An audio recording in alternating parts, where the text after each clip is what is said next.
জমির মালিকানা ও দখল সম্পর্কে সমস্যার সম্মুখীন হলে কী করণীয়? আমরা ১ম কোথায় যাব? প্রথমেই আপনার যখন জমি সংক্রান্ত কোনো সমস্যার সম্মুখীন হবেন বা দখল সংক্রান্ত বিষয়ে যদি কোনো সমস্যার সম্মুখীন হন, আপনি সর্বপ্রথমে আপনার নিকটস্থ একজন দেওয়ানি আইনে কোর্টে প্র্যাকটিস করে এই ধরনের আইনজীবীর কাছে যাবেন, যাকে আমরা বলি সিভিল প্র্যাকটিশনার। একজন সিভিল প্র্যাকটিশনারের সাথে আপনি যোগাযোগ করবেন এবং আপনার সমস্যা বলবেন এবং তার পরামর্শ অনুযায়ী আপনি আপনি ভবিষ্যৎ আইনানুগ ব্যবস্থা গ্রহণ করবেন।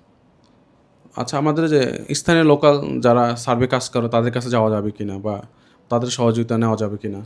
যারা স্থানীয় সার্ভে কাজ করে, যদি আপনার এই সমস্যাটা যদি হয় যে আপনার সীমানা বিরোধ সংক্রান্ত বিষয়, তাহলে সেক্ষেত্রে আপনি সার্ভেয়ারদের কাছে আপনি যেতে পারেন যে আপনার জায়গাটাকে সুনির্দিষ্টভাবে চিহ্নিত করার জন্য।